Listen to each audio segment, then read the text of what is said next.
Bonjour tout le monde, me voici aujourd'hui de nouveau avec Céline. Bonjour. Tu es sage-femme et aujourd'hui on va parler de l'ictère qui est la jaunisse du nourrisson. Alors qu'est-ce que c'est?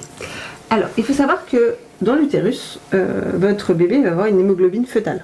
D'accord. C'est pas la même que l'hémoglobine adulte. Ok. Une fois qu'il va naître, en fait, il va transformer cette hémoglobine fœtale en hémoglobine adulte. Ok. Et en fait, pour cela, il va devoir détruire son hémoglobine fœtale. Et en fait, les produits de destruction, ce qu'on appelle les groupes HEMES, H-E-M-E-S, ou Okay. MS. C'est très médical tout Exactement. ça. Normalement, sont synthétisés via le foie et éliminés via les urines.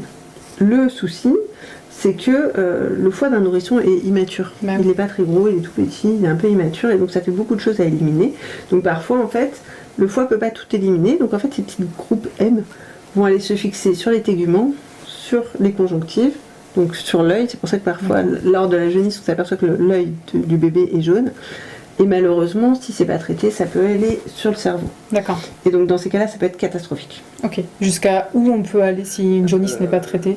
Alors, si une jaunisse n'est pas du tout traitée et que c'est vraiment une très grosse jaunisse, ça peut entraîner vraiment des incapacités au niveau du cerveau. D'accord, on va avoir un enfant déficient, handicapé, mental. Exactement, tout à fait.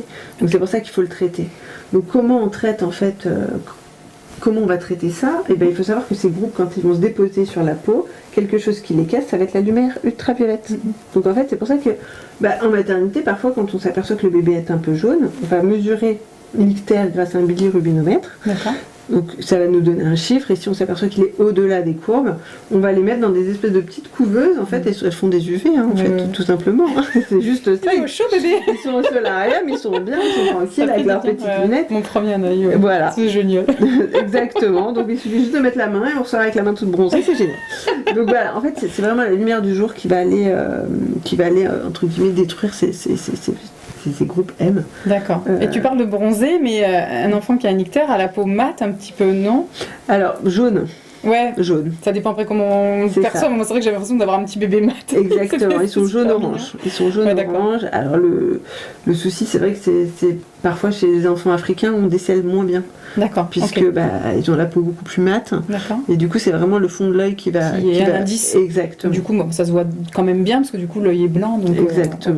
Tout à fait. Il faut bien regarder les yeux, quoi. Bien regarder les yeux. Mais c'est vrai que la peau, moi, je me suis dit, j'ai fait un bébé qu'on dirait qui a passé un peu de temps au soleil. Il a l'air en bonne forme. J'ai dû manger beaucoup de carottes pendant la grossesse. J'étais contente de moi. Non, en fait, madame, il a un ictère. Ok, bon. Non, par contre, ce qu'il ne faut pas hésiter à faire en maternité, à limite, c'est bon. Alors, si vous êtes en chambre double, c'est dommage. Il faut le mettre le plus possible près de la fenêtre. D'accord. Pour qu'il ait le plus possible de rayons du soleil. Ok. Voilà. Ok, après, si la fenêtre est un peu grande, on peut mettre les deux berceaux si une chambre. Oui, voilà, si la voisine est sympa, tout ça. Bien sûr, bien sûr. Mais c'est sûr que voilà, on retrouve un petit peu moins d'ictères chez les bébés qui sont nés l'été, par exemple. Bah oui, il y a plus de rayonnement. Il y a plus de rayonnement. Très bien. Exactement. Merci beaucoup, Céline. Merci à vous de nous avoir écoutés. On vous dit à bientôt.